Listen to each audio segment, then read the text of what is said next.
आपने देश का नेतृत्व नरेंद्र भाई के हाथ में सौंपा और उत्तर प्रदेश का नेतृत्व योगी बाबा के हाथ में सौंपा। राजनीति की उपेक्षा की तो हमने ये दिन देखे।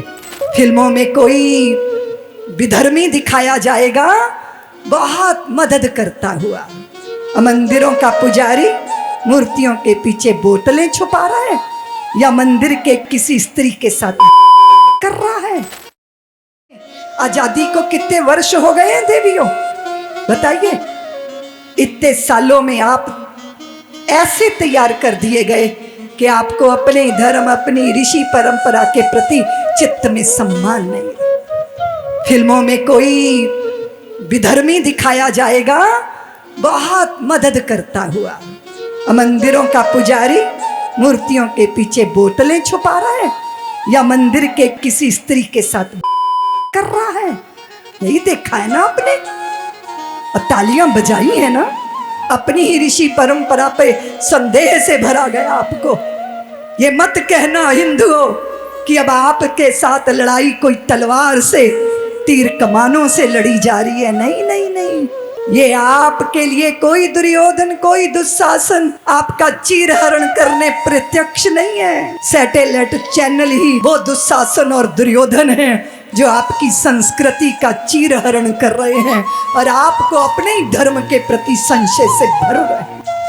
दुष्परिणाम आपका तो, आपने तो वही एक चौपाई पकड़ ली ना कि कौन रप होए हमें का हानि होती है। ये किसने कहा ये भी तो सुनो। ये वो मूर्खा मंथरा के वाक्य हैं और उसको आपने वेद वाक्य मान लिया, उसको वेद वाक्य मान लिया। राजनीति की उपेक्षा की तो हमने ये दिन देखे। यहां तक हम आए, फिर श्री राम जन्मभूमि का आंदोलन चला, गली गली हिंदू जाति को चेतना आई।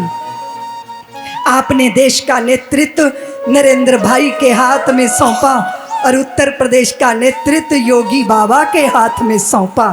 फिर आपने क्या देखा, वो अयोध्या जो श्रीहीन थी लाखों लाखों दीपों से जगरमगर हो गई।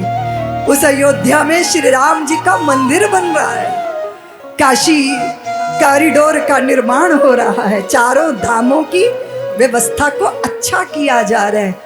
इतने साल बाद चेते हो, अब फिर सो जाते हो।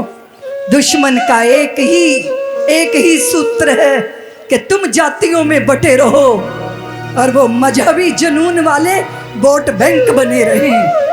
और ये षड्यंत्र हिंदू जाति न समझ पाई। हाय रे दुर्भाग्य है हिंदुओं, आज भी बार बार चित्त में आशंका पैदा होती है। तन समर्पित, मन समर्पित और यह जीवन समर्पित का मंत्र, अपने जीवन का मंत्र मानने वाले, उनके पीछे एकजुट तो हो जाओ। तुम्हें अपने बड़प्पन का बहुत ख्याल है, लेकिन जिसको राजनैतिक समझ ना हो, भविष्य की समझ ना हो, अपनी भूमि की रक्षा की समझ ना हो, बताओ मुझे।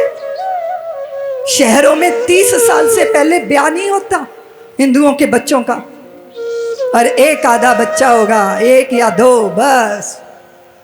और जिनके साथ लोहा लगा है, सामना है जिनका, वो लोकतंत्र के टूल बन गए। जनसंख्या का विस्फोट।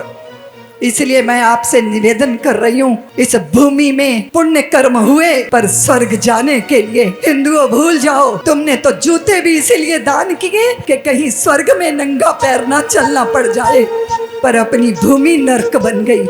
भूल जाओ स्वर्ग को।